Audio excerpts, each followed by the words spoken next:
Ne prenez pas peur, c'est bien moi Aurélie, oui, avec les cheveux encore complètement mouillés, le visage non maquillé.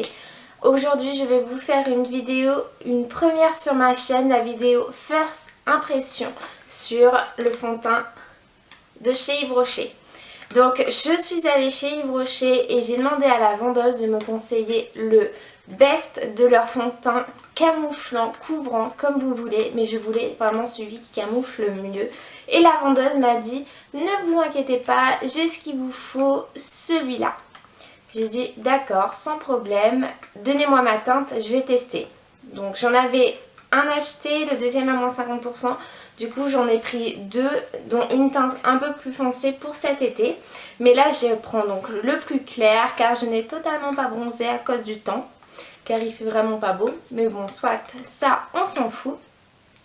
Donc elle m'a conseillé celui-ci, elle m'a dit qu'il était très couvrant et parfait. Donc on va voir ensemble aujourd'hui si ce qu'elle nous a dit est vrai. Donc tout d'abord pour commencer, c'est le fond de teint teint fluide zéro défaut pour parfaite pendant 24 heures. Le packaging en soi est très joli, je le trouve assez classe, donc bon, soit de toute façon il va partir à la poubelle, mais ça c'est pas grave. Alors quand on l'ouvre, donc ouverture classique avec un pot en verre à pompe, donc ça c'est vraiment un très bon point parce que quand on arrive à la fin du fond de teint, généralement c'est assez galère de tout récupérer, mais à pompe au moins on est sûr de tout avoir. Et donc voilà comment il se présente et on va tout de suite passer à l'application. Alors je vous ai fait un petit zoom pour que vous puissiez mieux voir le résultat. On va l'appliquer avec les mains pour un rendu vraiment le plus naturel possible et pour pouvoir aussi avoir la texture du produit, etc. Donc rien que mieux que les doigts. On va déjà commencer par une pompe.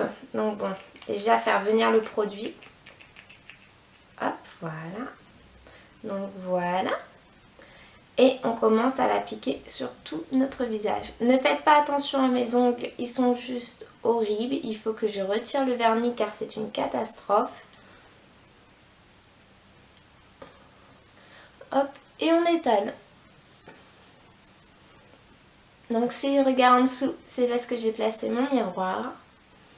Donc il est assez léger comme fond de teint, c'est plutôt agréable à appliquer. Après à vue d'œil, comme ça, il m'a pas l'air très couvrant. La teinte, elle ne s'est pas trompée, c'est tout à fait ce qu'il me faut. On étire bien au niveau du cou.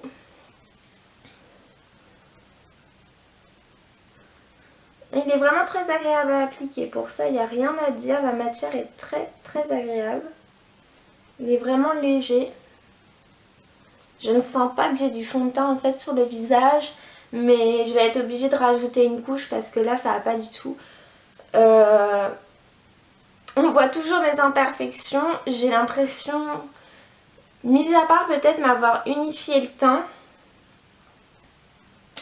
Donc voilà, il m'a vraiment bien unifié le teint, mais par contre il camoufle pas. Il ne camoufle pas, je trouve. Donc on va se refaire une deuxième pompe. Et on va peut-être moins l'étirer au niveau des boutons pour voir si la couvrance est meilleure.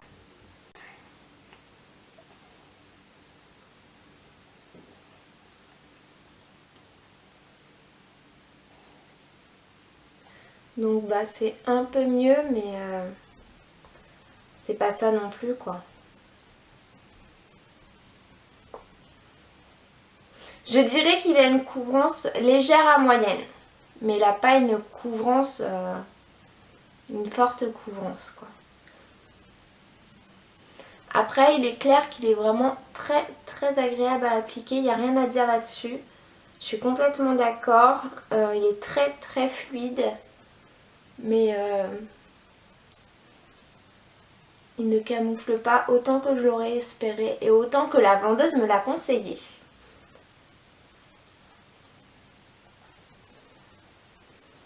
Donc voilà, je l'ai appliqué donc en deux couches. Oui, il camoufle, on va dire, il a vraiment une couvrance légère à moyenne. Là c'est vrai que j'ai vraiment beaucoup de rougeur, beaucoup de boutons. Donc on va dire moyenne pour le coup. On voit vraiment très bien encore toutes mes imperfections. Ça n'a pas caché la rougeur de mes cernes. Donc je ne peux pas dire que pour le moment ce soit un fond de teint à conseiller pour les couvrances que l'on espère. Je reviendrai vous voir 2 fois je pense dans la journée, donc en milieu d'après-midi ainsi que ce soir, pour vous montrer si le fond de teint a bougé ou non et lui donner des notes aussi. Donc je vous dis à tout à l'heure. Alors on se retrouve après ma première partie, il est là 15 h. Il pleut, donc j'espère que vous n'allez pas entendre la pluie parce que là c'est vraiment la dégringolade, c'est l'horreur. Je suis toute maquillée, donc c'est un peu mieux quand même je pense. J'ai dû quand même par-dessus le fond de teint parce que je supporte vraiment pas qu'on voit mes imperfections, donc me servir de ma petite palette de chez Sephora. C'est pas une palette que j'aime beaucoup, mais voilà, quand j'achète je préfère terminer. Et donc là j'ai utilisé en fait la couleur vert pour atténuer le rouge de mes boutons. Et par-dessus j'ai rajouté du correcteur de chez Yves Rocher, qui est le correcteur zéro défaut, donc comme cela, et c'est la teinte claire numéro 100.